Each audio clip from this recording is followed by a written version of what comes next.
Hello everyone, I welcome you all to I exam B. I hope आप सभी ने अभी तक अपने एसएससी सीजीएल के लिए एप्लीकेशन फॉर्म्स को भर लिया होगा। नहीं भरा है तो जल्दी से भर लीजिए, इसकी लास्ट डेट आने वाली है। देखिए, जब भी आप इस एग्जाम की तैयारी करेंगे, ये कि आप कोई भी एग्जाम की तैयारी करोगे तो आपको पता रहना चाहिए कि वहाँ पे क्वेश्चंस कैसे पूछे जाते हैं, है ना। आपको उसका सिलेबस, पैटर्न और ये सारी चीजें पता रहनी चाहिए। तो उसी कड़ी में आपके सामने जीए जीएस के लिए एक वीडियो में लेके आ रहा हूँ, जहाँ पे आपको कुछ क्वेश्चंस बताऊंगा जो आपके एग्जाम में पहले पूछे गए हैं, ताकि आपको आइडिया लगे कैसे क्वेश्चंस यहाँ पे बनते हैं। ठीक है, इन क्वेश्चंस ये पिछले साल पूछे गए हैं सारे के सारे क्वेश्चंस जो यहाँ पे लेके आया हूँ, और यहाँ पे इनके आंसर्स भी आपको बताऊंगा और कुछ फैक्ट्स उसके बारे में जो आपके एग्जाम के लिए इंपॉर्टेंट हो सकते हैं उनको बताने का ट्राई करूंगा। ठीक है, तो बिना अपना टाइम वेस्ट किए हुए अपने इस वीडियो को शुरू करते हैं। तो सबसे पहला क्वेश्चन जो जनरल अवेयरनेस या जीए जीएस जनरल साइंस से आपके लिए है, प्रीवियस ईयर क्वेश्चन है। एड और auxiliary to trade includes which of the following. व्यापार में सहायता या सहायक में निम्नलिखित में से कौन सा एक शामिल है? प्रोडक्शन, सेलिंग, बाइंग या वेयर हाउसिंग। देखिए, जब भी व्यापार होता है तो व्यापार में सहायक यानी कि जो एड और ऑक्सिलरी है, एड टू ट्रेड या ऑक्सिलरी टू ट्रेड, अगर हम लोग बात करेंगे, इस टर्म की बात करेंगे, तो इन पांचों में से इसके लिए क्या इंपॉर्टेंट है आपको बताना है। अब पहले आपको ये पता रहना चाहिए कि ऑक्सिलरी टू ट्रेड या फिर एड टू ट्रेड होता क्या है। जब भी आप व्यापार करते हैं, व्यापार का मतलब क्या है? कोई भी प्रोडक्शन या कोई भी उत्पाद जब आप उत्पादन करते हैं, उसका मान लो ये ए है, जहां पे उत्पादन हो रहा है, इसने उत्पादन किया और इसने इस प्रोडक्ट को अब बेचना है। अब बेचेंगे किसको? इसको बी है, जो कंजम्पशन कर रहा है, जो उसका उपभोग कर रहा है, जिसको ये चीज चाहिए। तो इस ए से लेकर के इस बी के बीच में ये प्रोड्यूस कर रहा है, उत्पादन कर रहा है और इसको चाहिए, तो इसके बीच में जो ये एक रिलेशन बनता हुआ दिख रहा है, इसको हम लोग क्या बोलेंगे? ट्रेड बोलेंगे, यानी कि व्यापार बोलेंगे। इस ट्रेड को सक्सेसफुल करने के लिए किस चीज की जरूरत है? वही क्या है? आपके एड टू ट्रेड है।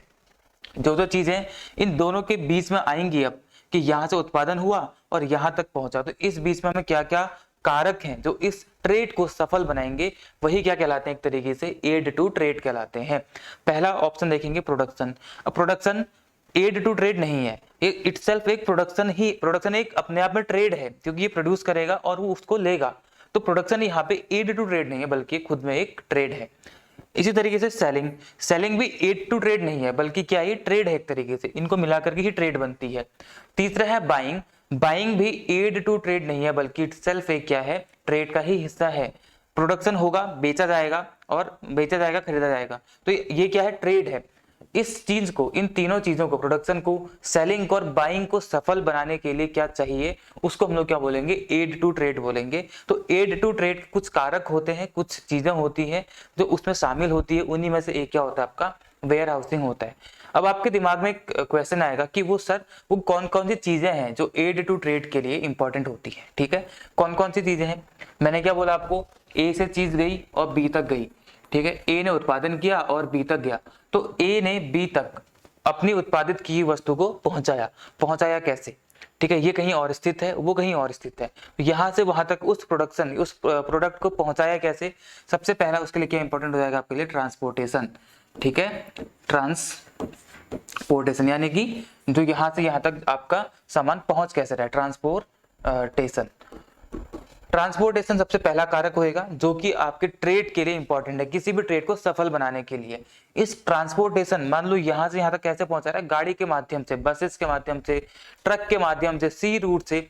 ये किसी और जगह पे स्थित है, वो कहीं और स्थित है, यानी कि दो भौगोलिक स्थिति, दो भौगोलिक स्थान है, एक तरीके दो भौगोलिक संरचनाएं हैं। ये मान लो दिल्ली में है, ये मान लो मुंबई में है, तो दो भौगोलिक स्थान है। तो इन दो भौगोलिक स्थानों को जोड़ा किसके माध्यम से गया? इस ट्रांसपोर्टेशन के माध्यम से जोड़ा गया, तभी ये चीज यहां से यहां तक पहुंच पाई। तो पहला फैक्टर क्या हो जाएगा? आपका ट्रांसपोर्टेशन। और ट्रांसपोर्टेशन में ही क्या आ जाएगा? कम्युनिकेशन, की संचार कैसे उनके बीच में हो रहा है। आप लोग ट्रांसपोर्टेशन या फिर कम्युनिकेशन भी इसको बोल सकते हो। ठीक है, तो कम्युनिकेशन भी एक पहला कारक हो जाएगा जो कि इस ट्रेड को सफल बनाने के लिए क्या रहेगा? इंपॉर्टेंट रोल प्ले करेगा। ठीक है, आई होप आपको समझ में आया होगा। दूसरी चीज, दूसरा कारक क्या है जो इसको इंपॉर्टेंट रोल प्ले करेगा यहाँ पे ट्रांसपोर्टेशन में? अब क्या रहेगा? बैंकिंग एंड फाइनेंस आप लोग बोल सकते हैं। अब बैंकिंग एंड फाइनेंस का क्या मतलब है?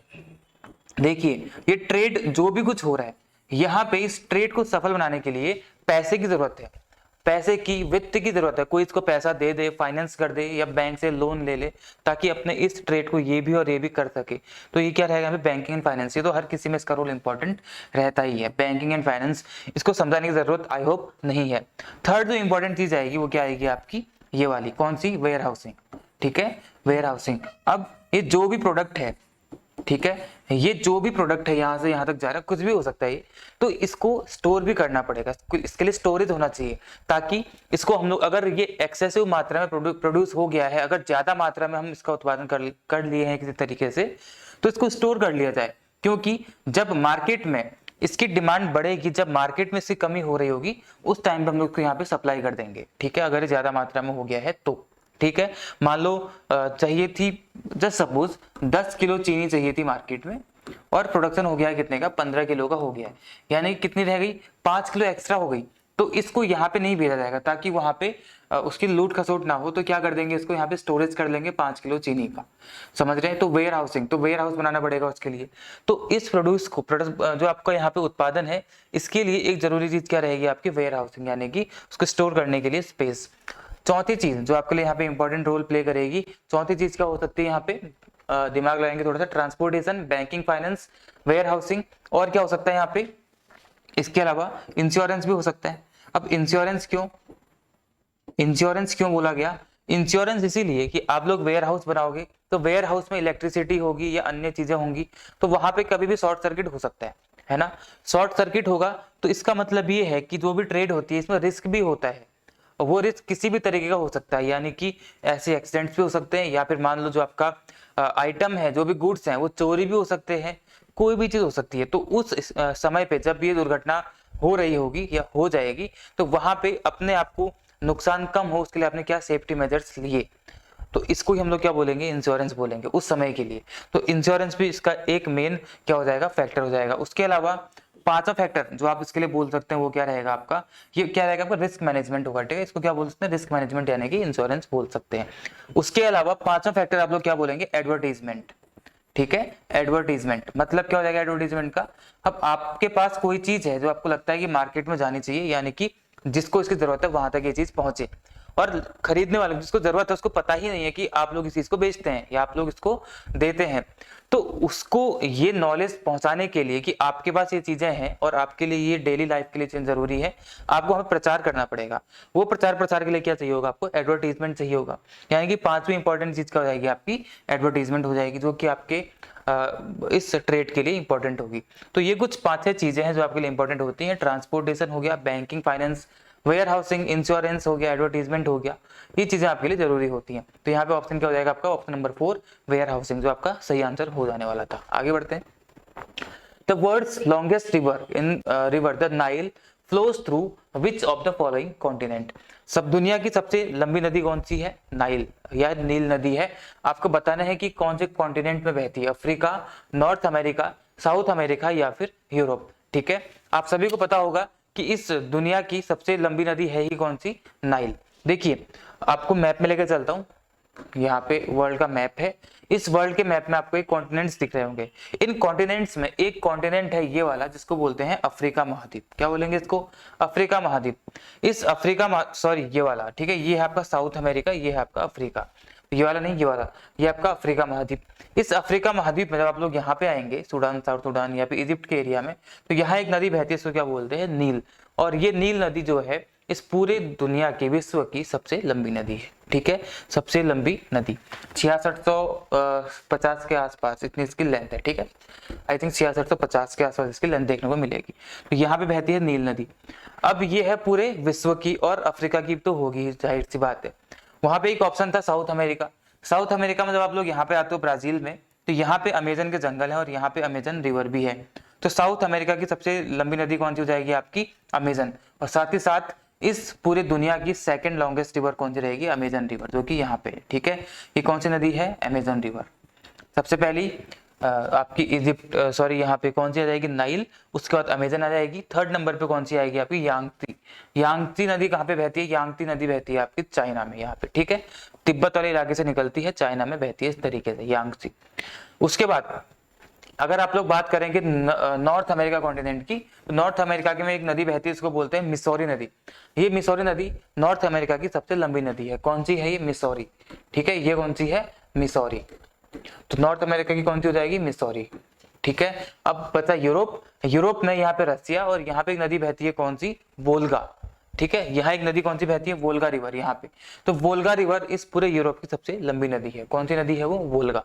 तो यूरोप की वोल्गा हो जाएगी, यहाँ की मिसौरी, यहाँ की अमेजन, और यहाँ की नाइल हो जाएगी। क्वेश्चन पूछता हूँ आपसे, भारत की सबसे लंबी नदी कौन सी? आपको कमेंट सेक्शन में बताना है। ठीक है, आगे बढ़ते हैं हम लोग। अगला क्वेश्चन है, विच of the following is not a capital expenditure? निम्नलिखित में से कौन सा एक पूंजीगत व्यय नहीं है? इकोनॉमिक्स का क्वेश्चन है। ठीक है, अर्थशास्त्र इकोनॉमिक्स का क्वेश्चन। देखिए यहाँ पे छोटा सा आपको बताता हूँ टॉपिक, हल्का सा 2 मिनट के अंदर खत्म करेंगे। बजट। ठीक है, बजट क्या होता है? बेसिकली बजट की आने वाले फाइनेंशियल ईयर में, आने वाले साल में गवर्नमेंट कितनी इनकम करेगी और कितना एक्सपेंडिचर करेगी, इसके बीच का जो बैलेंस है उसको हम लोग क्या बोलते हैं? बजट बोलते हैं। ठीक है, बजट क्या रहेगा? आने वाले साल में भारत की सरकार यानी कि हमारी सरकार कितना इनकम करने वाली है और कितना एक्सपेंडिचर रहेगा, इसके बीच का जो बैलेंस बनेगा उसको हम लोग क्या बोलेंगे? बजट बोलेंगे। अब ये इनकम 2 तरीके की होती है। ठीक है, गवर्नमेंट जो इनकम करती है 2 तरीके की होती है। सेम इस तरीके से एक्सपेंडिचर जो गवर्नमेंट करती है ये भी 2 तरीके की होती है। तो पहली इनकम रहेगी आपकी, तो पहला जो इनकम मतलब आय रहेगी गवर्नमेंट की, कौन सी तरीके की रहेगी? रेवेन्यू। ठीक है, इसको क्या बोलेंगे हम लोग? रेवेन्यू। और जो दूसरी तरीके की इनकम रहेगी तो क्या बोलेंगे? कैपिटल इनकम बोलेंगे। ठीक है, कैपिटल। सेम यही यहाँ पे लिख देंगे आप लोग, रेवेन्यू इनकम किस, रेवेन्यू एक्सपेंडिचर और कैपिटल एक्सपेंडिचर। ठीक है, कैपिटल एक्सपेंडिचर, रेवेन्यू एक्सपेंडिचर। तो हमसे पूछा क्या जा रहा है यहाँ पे, निम्नलिखित में से कौन सा एक पूंजीगत व्यय नहीं है, यानी कि इस वाले की बात कर रहे हैं। बजट समझ गए क्या होता है? इनकम 2 तरीके की, एक रेवेन्यू और एक कैपिटल। सेम एक्सपेंडिचर 2 तरीके का, एक रेवेन्यू और एक कैपिटल, यानी कि ये व्यय और ये आय। अब देखिए, अब कहीं कहीं पे ना इसको रिसीट बोलते हैं। ठीक है, जो इनकम है यहाँ पे इसको रिसीट भी बोला जाता है। जो रेवेन्यू है यहाँ पे, रेवेन्यू इनकम जो है, रेवेन्यू इनकम किसको बोलते हैं? जब भी गवर्नमेंट इनकम करेगी, ध्यान रखना हमेशा 2 चीजों पे इसका फर्क पड़ेगा। नंबर 1 फाइनेंशियल लाइबिलिटी और नंबर 2 एसेट्स। ठीक है, यहाँ लिख देता हूँ FL। और दूसरा क्या? Assets and assets. ठीक है, एसेट्स। एसेट्स क्या होते हैं? कोई भी ऐसी चीज जिसको मार्केट में बेच के पैसा कमाया जा सकता है उसको एसेट्स बोलते हैं। तो यानी कि इन दोनों के आधार पे ही क्या होता है? इनकम या फिर एक्सपेंडिचर 2 चीजों में बढ़ जाती है। इसको बोलते हैं हम लोग फाइनेंशियल लाइबिलिटी और एसेट्स। फाइनेंशियल लाइबिलिटी का मतलब क्या है? फाइनेंशियल लाइबिलिटी का मतलब है कि लोन। सिंपल भाषा में क्या बोलेंगे? लोन। एसेट्स मतलब जिसको बेच के आप पैसा कमा सकते हैं। मान लो गवर्नमेंट एक ऐसी इनकम कर रही है जिसकी वजह से गवर्नमेंट की ना तो फाइनेंशियल लाइबिलिटी बढ़ रही है और ना ही वहां पे कोई एसेट्स उसके बढ़ रहे हैं। ठीक है, ना ये हो रहा है ना ये हो रहा है। मान लो कोई भी ऐसी इनकम, इनकम मैं कैसे कर सकता हूं? मान लो मेरा कोई दोस्त है, मैंने उससे उधार ले लिए पैसे। अब मैंने उससे पैसे उधार ले लिए तो मेरे पास पैसे आ चुके हैं, यानी कि मेरी इनकम हो चुकी है। तो वो एक इनकम है, लेकिन उस इनकम के साथ क्या हुआ? मेरी फाइनेंशियल लायबिलिटी बढ़ गई कि मैंने भविष्य में जाकर के उसको पैसे देने हैं। पहली इनकम ही हो सकती है। या फिर एक तरीका क्या हो सकता है कि मेरे पास मान लो कोई फोन है, मेरे पास एक फोन है, इस फोन को मैं जाकर के मार्केट में बेच देता हूं। अब मार्केट में इसको बेच दूंगा तो मेरे को फिर से पैसे मिल जाएंगे, तो मेरी इनकम हो जाएगी। समझ रहे इस चीज को? लेकिन मेरा एक एसेट क्या हो जाएगा? कम हो जाएगा। ठीक है, एसेट क्या हो जाएगा? कम। यहाँ पे आप लोग कम करें, क्या हो जाएगा? कम हो जाएगा। लेकिन अब ध्यान देना है, एक ऐसी इनकम जहां पे ना ही आपकी फाइनेंशियल लायबिलिटी बढ़ रही है, ना ही आपके एसेट्स वहां पे कम हो रहे हैं, यहाँ पे कम का निशान लगा देंगे, ना ही वो कम हो रहे हैं, तो ऐसी इनकम को आप लोग क्या बोलेंगे? इस इनकम को बोलेंगे रेवेन्यू इनकम। लेकिन ठीक इसका उल्टा देखो, कोई भी ऐसी इनकम जिससे या तो आपकी फाइनेंशियल लायबिलिटी बढ़ जाए, या तो आपकी फाइनेंशियल लायबिलिटी बढ़ जाए, या फिर आपके एसेट्स क्या हो जाए? कम हो जाए। इनमें से कोई भी एक चीज हो जाएगी उसको क्या बोलेंगे हम लोग? कैपिटल इनकम बोलेंगे। ठीक है, कैपिटल इनकम इसको बोला जाएगा। सेम एक्सपेंडिचर में ध्यान देंगे। अब एक्सपेंडिचर में क्या होगा? एक्सपेंडिचर का मतलब है कि जैसे लोन है मेरे ऊपर, अब मैं अगर लोन को चुका रहा हूं, लोन को चुकाने का मतलब क्या है कि मेरा खर्चा हो रहा है, एक्सपेंडिचर हो रहा है, तभी मेरा लोन चुकाया जा रहा है। मैंने अपने दोस्त से पैसे लिए थे, भविष्य में जाके उसको पैसे मैं चुका रहा हूँ, लोन चुका रहा हूँ। लोन चुकाने का मतलब क्या है कि मेरे जेब से पैसे जा रहे हैं।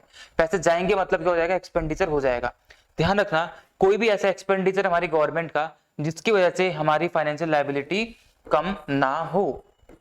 ठीक है, अगर एक्सपेंडिचर हो रहा है तो लोन कम होना चाहिए, लेकिन अगर एक्सपेंडिचर भी कर रहे हैं और उसके ऊपर से लोन भी कम नहीं हो रहा है, उसको हम लोग क्या बोलेंगे? रेवेन्यू एक्सपेंडिचर इसको बोलेंगे। ना फाइनेंशियल लायबिलिटी घटे और ना ही हमारे एसेट्स में बढ़ोतरी हो। मान लो मैंने जो फोन बेचा था, भविष्य में जाकर के मैंने उसको फिर से खरीद लिया, भविष्य में जाकर उसको खरीदूंगा तो मैंने पैसे देने पड़ेंगे, पैसे देने पड़ेंगे मतलब खर्चा होगा, खर्चा होने से क्या होगा, एसेट्स में बढ़ोतरी होगी।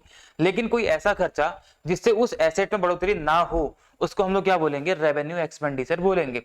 ठीक इसका उल्टा, अगर वो एक्सपेंडिचर करने से मेरी फाइनेंशियल लायबिलिटी कम हो जाती है या फिर मेरे एसेट्स में बढ़ोतरी हो जाती है, तो उसको हम लोग क्या बोलते हैं, उसको हम लोग क्या बोलेंगे, कैपिटल एक्सपेंडिचर बोलेंगे। आई होप आपको ये चीजें समझ में आई होंगी। अब ध्यान देना, यहाँ पे क्या है, पूछ रहा है कैपिटल एक्सपेंडिचर यानी कि पूंजीगत व्यय की बात कर रहा है। पूंजीगत व्यय के लिए क्या होना चाहिए, या तो आपका लोन घटना चाहिए या फिर आपके पास एसेट्स में बढ़ोतरी होनी चाहिए। एसेट्स में बढ़ोतरी का मतलब क्या है, इन्वेस्टमेंट। आप किसी कंपनी के शेयर्स खरीदते हो तो आपके पास उसके शेयर्स बढ़ते हैं ना, आपका भले खर्चा होता है, आपको मान लो 10 रुपए का शेयर लिया, 10 रुपए उसको दे दिए, लेकिन एसेट्स में बढ़ोतरी हो गई। तो एसेट्स में बढ़ोतरी का मतलब क्या हो रहा है, कैपिटल एक्सपेंडिचर हो रहा है, यानी कि इन्वेस्टमेंट हो रहा है। तो इन्वेस्टमेंट इसमें एक ऑप्शन है, तो ये आपका क्या रहेगा, कैपिटल एक्सपेंडिचर रहेगा।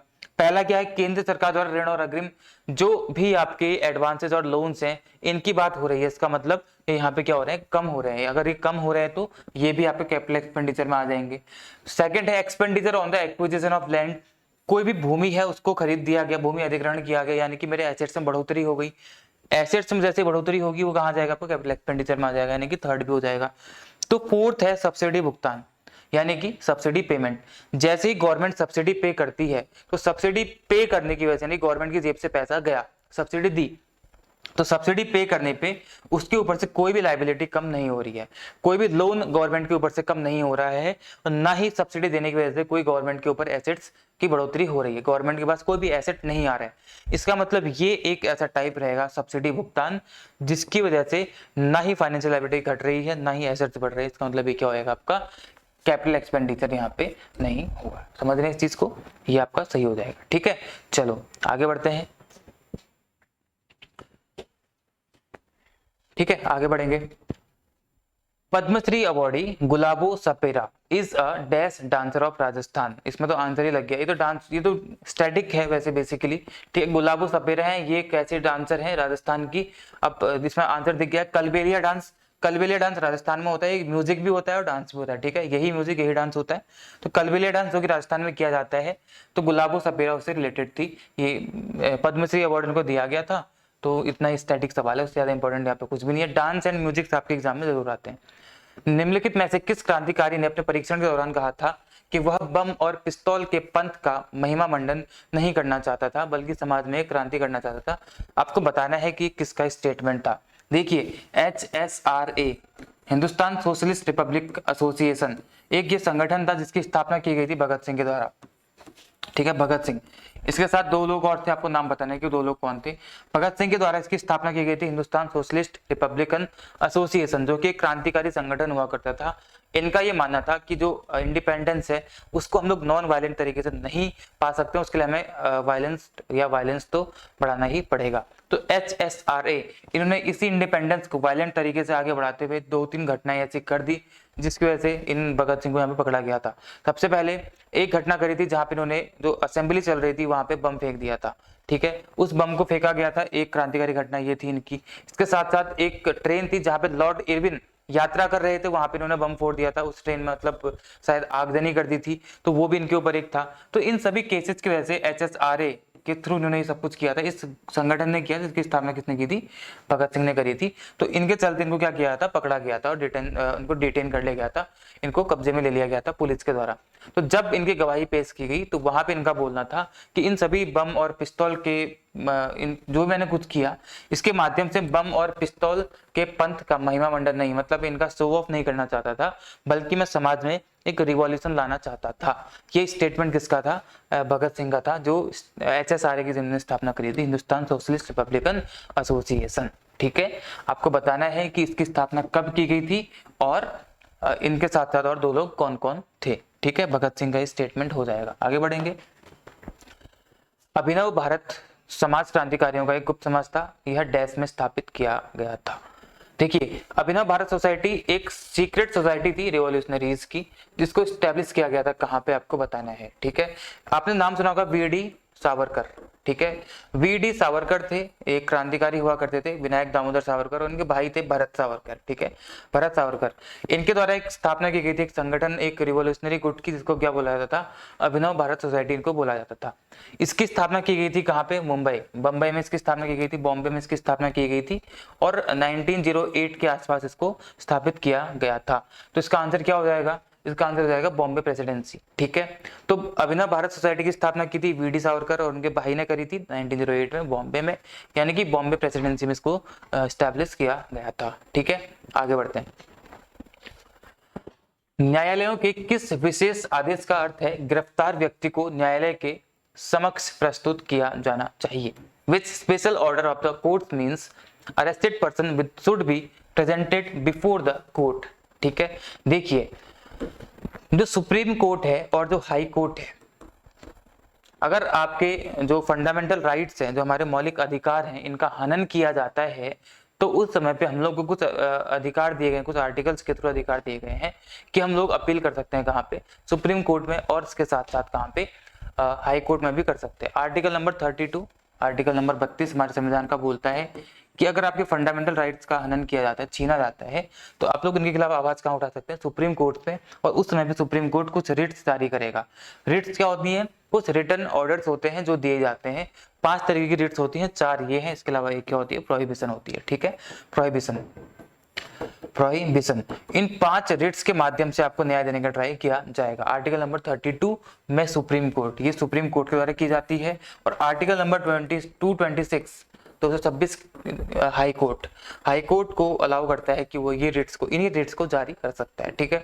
एक डिफरेंस यहाँ पे क्या है कि जो आर्टिकल नंबर 32 है, यानी कि जो सुप्रीम कोर्ट को अलाउ करता है, वो केवल और केवल फंडामेंटल राइट्स के हनन के लिए ही रिट्स जारी कर सकता है और किसी भी क्षेत्र में जारी नहीं कर सकता। लेकिन 226 जो कि हाई कोर्ट को अलाउ करता है, वो इन फंडामेंटल राइट्स के साथ साथ किसी अन्य चीज के लिए भी इन रिट्स को जारी कर सकते हैं। यानी कि यहाँ पे जो जुरिस्डिक्शन एरिया है हाई कोर्ट का ज्यादा हो जाता है, सुप्रीम कोर्ट का यहाँ पे कम हो जाता है, ठीक है। यहाँ पे देखेंगे आर्टिकल नंबर 32, तो इसके अनुसार 5 रिट्स यहाँ पे जारी की जाती हैं। सबसे पहले रिट हबीज कॉर्पस, यानी कि बंदी प्रत्यक्षीकरण। आपको नाम से ही मालूम चलेगा बंदी प्रत्यक्षीकरण, यानी कि जब भी किसी व्यक्ति को बंदी बना लिया गया है, डिटेन कर लिया गया, अरेस्ट कर लिया गया है, तो वहां पे क्या रहेगा, अगर वो इलीगली चुक किया गया, लीगल तरीके से नहीं किया गया है, तो उसको क्या किया जाना चाहिए, न्यायालय के समक्ष यहाँ पे प्रस्तुत तो किया जाना चाहिए। इलीगली हो चाहे कैसे भी हो, बेसिकली उसको डिटेन अगर कर दिया गया है तो उसको 24 घंटे के अंदर क्या करना है, न्यायालय के समक्ष प्रस्तुत किया जाना चाहिए। अगर नहीं किया जा रहा है तो ये हबीज कॉर्पस रिट वहां पे जारी की जा सकती है सुप्रीम कोर्ट के द्वारा, किसको प्रस्तुत करो, बंदी को यहाँ पे प्रस्तुत करो, उसका प्रत्यक्षीकरण हमारे सामने दो, यानी कि हबीज कॉर्पस, ठीक है। सेकंड होती है रिट कौन सी, परमादेश, यानी कि मैंडेमस। मैंडेमस मतलब कोई भी एक ऑफिशियल या सरकारी व्यक्ति है जो अपने ऑफिस में बैठा हुआ है और वो अपना काम नहीं कर रहा है, तो आप लोग सुप्रीम कोर्ट में जाके एक शिकायत कर सकते हो कि ये अपना काम सही तरीके से नहीं कर रहा है, यानी कि ये अपनी ड्यूटी को नहीं कर रहा है। तो वहां पे वो मैंडेमस रिट को जारी करेंगे, उसको आदेश देंगे कि आप अपना काम कीजिए, जो भी आपके अधिकार क्षेत्र में आपको काम करना होगा। ये क्या रहेगा, परमादेश। थर्ड क्या होता है, प्रोहिबिशन। प्रोहिबिशन मतलब किसी चीज को रोकना, कोई अगर अपने अधिकार क्षेत्र से बाहर जाके कुछ यानी कि जैसे लोअर कोर्ट है, लोअर कोर्ट अपने अधिकार क्षेत्र से बाहर जाके काम कर रही है, हाई कोर्ट अपने अधिकार क्षेत्र से बाहर जाके काम कर रही है, तो उनको रोकेगा, तो उनको रोकने के लिए प्रोहिबिशन रिट जारी की जाती है।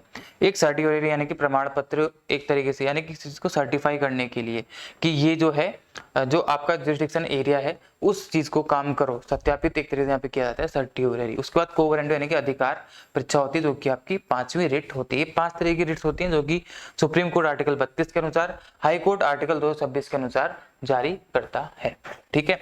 तो यहाँ पे क्या था, गिरफ्तार व्यक्ति को न्यायालय के समक्ष प्रस्तुत करने, यानी कि बंदी प्रत्यक्षीकरण, ये हो जाएगा, ठीक है, ये हो जाएगा। अधिकार परीक्षा का मतलब क्या रहेगा, मैंने बताया इंसान आई थिंक आपको। अधिकार परीक्षा मतलब कोई भी ऐसा व्यक्ति है जो अपने जुरिस्डिक्शन एरिया से बढ़ के काम कर रहा है, यानी कि जो काम उसको करना चाहिए वो उसको ना करके उससे ऊपर का काम कर रहा है, तो उसको बताया जाए कि आपका अधिकार ये नहीं है बल्कि आपका अधिकार ये है, तो आपको यहाँ तक लिमिट रह के काम करना है, तो वहां पर रिट जारी की जाएगी कोवरेंडो यानी कि अधिकार परीक्षा, ठीक है। तो इसका आंसर क्या हो जाएगा, हबीज कॉर्पस यानी कि फर्स्ट वाला। अगला क्वेश्चन, सर्वोच्च न्यायालय के एक न्यायाधीश को केवल डैश के आधार पर हटाया जा सकता है।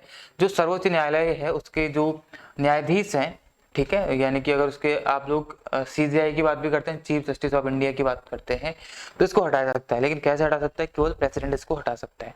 तो जब हटाएंगे यहाँ पे, तो हटाने का कारण क्या हो सकता है? केवल एक कारण आपको पता होना चाहिए, क्या हो सकता है? प्रूवन मिसबिहेवियर और इनकैपेसिटी। अगर इनको लगता है कि ये अब मिसबिहेव कर रहे हैं और उसके साथ साथ ये समर्थ नहीं है अब अपने काम को करने के लिए, तो वहां पे इनको हटाया जा सकता है। और हटाने के लिए भी पार्लियामेंट के हर हाउस में मेजोरिटी के साथ उस प्रस्ताव को पास होना जरूरी है, वरना ये नहीं हटेगा। ठीक है, पार्लियामेंट की वहाँ पे काफी भूमिका रहती है, साथ साथ प्रेसिडेंट की भी रहती है। तो इसके आधार पे क्या किया जा सकता है? न्यायाधीश को वहां से हटाया जा सकता है। ठीक है, ये आपके लिए था, बताना है आपको कौन से आर्टिकल में। ठीक है, CJI। आगे बढ़ेंगे। निम्नलिखित में से कौन सा कारक एजेंट इबोला रोग का कारण बनता है? इबोला क्या है? इबोला एक बीमारी है। ठीक है, इबोला वायरस से क्या हुआ था? एक बीमारी हुई थी, इसको क्या बोलते हम लोग? इबोला बोलते थे, जो कि अफ्रीका कॉन्टिनेंट से फैली थी। जो इबोला है ये एक जूनोटिक डिसीज है। जूनोटिक डिसीज क्या होती है? मतलब ये एनिमल्स में होगी और एनिमल से इंसानों में भी ये फैल सकती है, तो हम लोग क्या बोलेंगे? जूनोटिक डिसीज बोलेंगे। इबोला वायरस से ही ये इबोला बीमारी होती है। तो इनमें से कौन बनेगा? बैक्टीरिया, फंगस, वायरस, प्रोटोजोआ, यानी कि वायरस इसकी एक वायरस की वजह से बीमारी हो जाएगी, यानी कि इबोला का ऑप्शन क्या हो जाएगा? वायरस, ऑप्शन नंबर 3 हो जाएगा। कैसे डिसीज है? जूनोटिक डिसीज है। आगे बढ़ते हैं, जानलेवा बीमारी है वो भी। निम्नलिखित में से किसने 1498 भारत के समुद्री मार्ग की खोज करी थी? बहुत इजी क्वेश्चन, इसका आंसर मैं आपको नहीं बताऊंगा। ठीक है, 1498 में भारत कौन आया था जिसने भारत की खोज करी थी? आपको बताना है, इसका आंसर मैं नहीं बताने वाला हूँ। आगे बढ़ते हैं। गेल-लुसाक द्वारा गेल-लुसाक का गैसियस आयतन का नियम किस वर्ष दिया गया था? देखिए, गेल-लुसाक ने एक गैसीय आयतन का नियम दिया था। ठीक है, और वो नियम क्या था? उनका बोलना था, अगर नियत हो कौन सा? वॉल्यूम। अगर किसी भी गैस का आप वॉल्यूम नियत कर देते हो, यानी कि आयतन को कांस्टेंट कर देते हो, तो उसका जो प्रेशर रहेगा डायरेक्टली प्रोपोर्शनल, यानी कि समानुपाती रहेगा किसके? उसका जो क्या रहेगा? टेम्परेचर रहेगा उसके, परम ताप के, एब्सोल्यूट टेम्परेचर के डायरेक्टली प्रोपोर्शनल रहता है, यानी कि P/T = K कांस्टेंट। अगर प्रेशर बढ़ेगा तो टेम्परेचर भी बढ़ेगा, अगर प्रेशर घटेगा तो टेम्परेचर भी घटेगा। यही बोलता है क्या? गैसीय आयतन का नियम बोलता है, गेल-लुसाक का गैसीय आयतन का नियम। शर्त क्या होनी चाहिए? यहाँ पे वॉल्यूम क्या रहेगा? आपका कांस्टेंट रहेगा, यानी कि नियत रहेगा। ठीक है, तो ये किस वर्ष में दिया गया था? 1808 में इसको दिया गया था गेल-लुसाक के द्वारा। ठीक है, ये इसका नियम है। चलो आगे बढ़ते हैं, इतना ही है आज के इस वीडियो में। इतने क्वेश्चन थे जो GS से रिलेटेड थे, प्रीवियस ईयर क्वेश्चन सारे के सारे थे, जो कहीं ना कहीं एग्जाम में पूछे गए। आई होप आपको ये वीडियो समझ में आया होगा और ये आपको पसंद आया। कोई कमी होती है, कोई इंप्रूवमेंट आप चाहते हैं, तो कमेंट सेक्शन में लिख सकते हैं, उसको हम लोग इंप्लीमेंट करके इंप्रूव करने का ट्राई जरूर करेंगे। आगे आने वाले वीडियोस में फिर से आपके लिए ऐसी PYQs में लेके आऊंगा जो आपके एग्जाम के लिए इंपॉर्टेंट साबित होंगे। ठीक है, तब तक till then take care, bye bye and be 50% faster. Thank you.